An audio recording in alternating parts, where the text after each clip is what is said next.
कि घर की वो 4 मर्यादा कौन सी है जिस मर्यादा में नारी रहे तो उस घर में संपदा नहीं घटती, उस घर की संपदा को समाप्त नहीं किया जा सकता है। 4 मर्यादा माता लक्ष्मी, मां सरस्वती के सामने माता पार्वती जी से पूछ रही है। वो मर्यादा है कौन सी जिस मर्यादा के बल पर एक जो घर बसता है, घर जो बसाया जाता है, उस घर में सुख, सौभाग्य, संपदा, सत्ता, वैभव, प्रतिष्ठा, यश, कीर्ति, आरोग्यता, ये सब वहां रहे।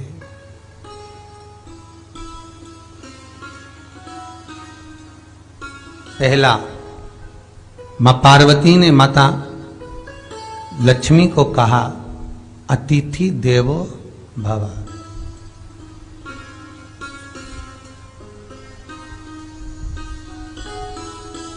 हमारे दरवाजे पर जब कोई अतिथि आए, हमारे दरवाजे पर कोई मेहमान आए, तो हम उसका आदर करें। परिवार के लोग जो आदर कर रहे हैं वो अपनी जगह पर है, भाई आदर कर रहा है वो अपनी जगह पर है, जेठ आदर कर रहा है वो अपनी जगह पर है, देवर मान सम्मान दे रहा है वो अपनी जगह पर है। पर सबसे पहला सम्मान घर की स्त्री को अतिथि का करना चाहिए।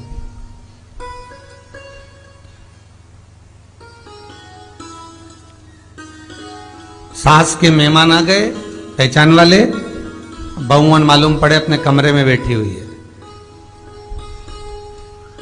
मेहमानों ने आकर पूछ लिया, क्यों बहू नहीं दिख रही? बस आ रही होगी।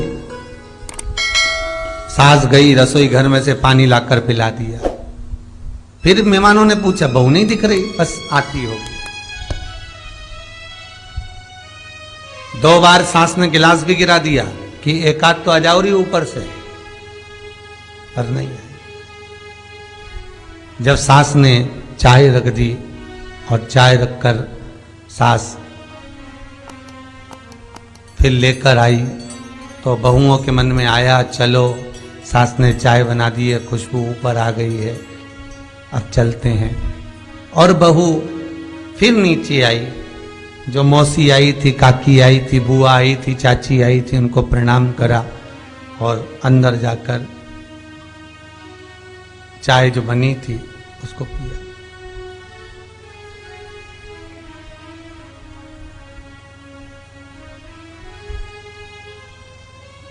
एक गरुड़ पुराण में लिखा है, 94 तरह के नरक में एक नरक है जो दरवाजे पर आए हुए अतिथि का सम्मान नहीं करता, उसको जल नहीं पिलाता, उसका मान सम्मान नहीं देता, उसका आतिथ्य नहीं देता, उसके लिए भी एक नरक रखा गया है।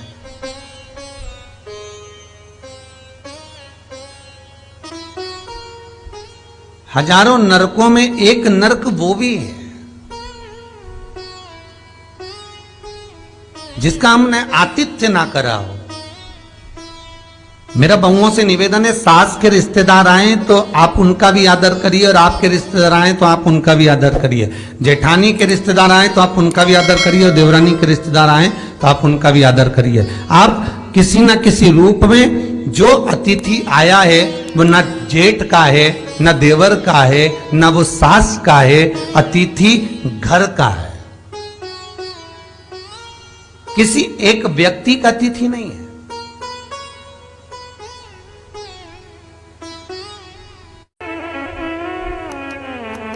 बड़ी बहू सोचे कि मैं घर की बड़ी, बड़े परिवार की, मेरे पास में बहुत धन दौलत, मैं काय को गिनूं किसी मेहमान को। छोटी बहू सोचे मैं काय को गिनूं, मंजली सोचे मैं काय को गिनूं, संजली सोचे मैं काय को गिनूं।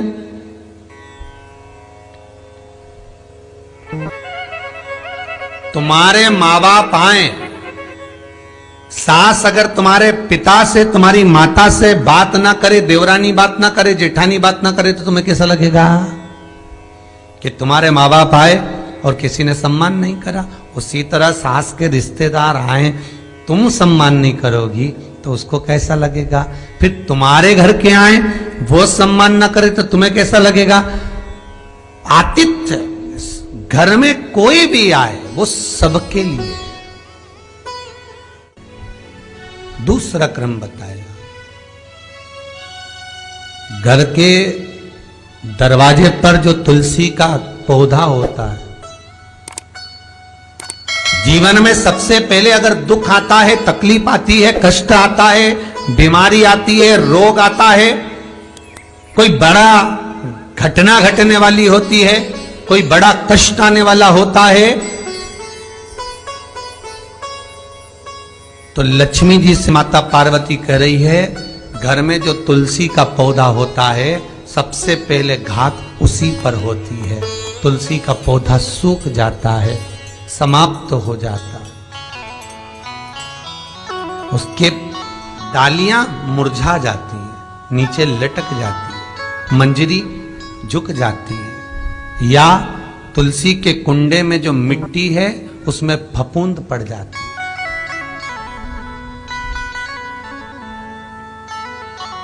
कितना सुंदर बात कही है महाराज।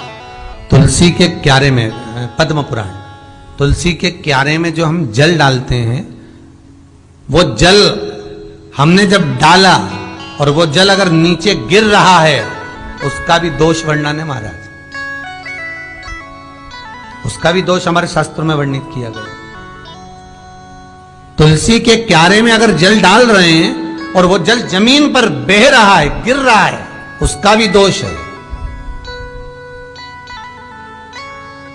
तुलसी के क्यारे में उतना ही जल दिया जाए जितनी मट्टी सोख ले, 2-4 8 बूंद पानी गिरे चल जाएगा। तुलसी के क्यारे में छिद्र रहता है, बूंद बूंद पानी टपक जाए वो चल जाएगा। पर तुमने तुलसी के क्यारे में जो जल भरा, लोटा भर भर के डाल दिया, और ऊपर से जो जल कुंडा भरा कर उलीच में से, अर्थात भराने के बाद जो नीचे गिर रहा है, वो दोषपूर्ण है महाराज, उसकी दोषता है।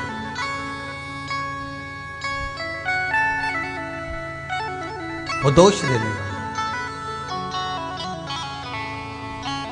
तो लक्ष्मी से माता पार्वती जी कह रही हैं कि दूसरा क्रम है घर में वैभव, लक्ष्मी, संपदा, प्रतिष्ठा, यश, आरोग्य को पाने के लिए तुलसी के क्यारे की आराधना, तुलसी के कुंड को नमन करना कर सकते। तीसरा क्रम कहा,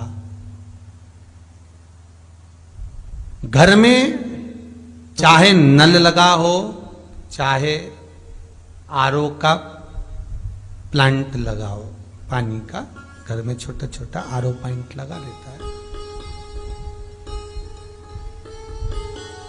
फिर भी घर के अंदर रसोई घर में एक छोटा सा मटका, मटका नहीं तो हंडा, हंडा नहीं तो बाल्टी, बाल्टी नहीं तो कलसा, पानी का भरा हुआ जो नारी रखती है, दूसरे दिन उस पानी को बाहर ढोल कर फिर वापस धोकर भर लेती है। मटका रोज धुलता है, हंडा रोज धुलता है, प्रतिदिन का। जितना जल उस पात्र में रहता है, भरता है, ऐसे ही घर में संपदा बढ़ती। 3 क्रम बढ़ता। चौथा, नारी के मस्तक पर जो चीर होता है, ये पूर्वज, इसी चीर से कथा प्रारंभ हुई थी और वहीं पर पहुंच गई। लक्ष्मी पार्वती के संवाद पर चल रही है महाराज। मस्तक पर जो चीर होता है, मस्तक पर जो वस्त्र होता है, वो वस्त्र पूर्वजों का, पितरों का, कुल देवी देवताओं का आशीर्वाद।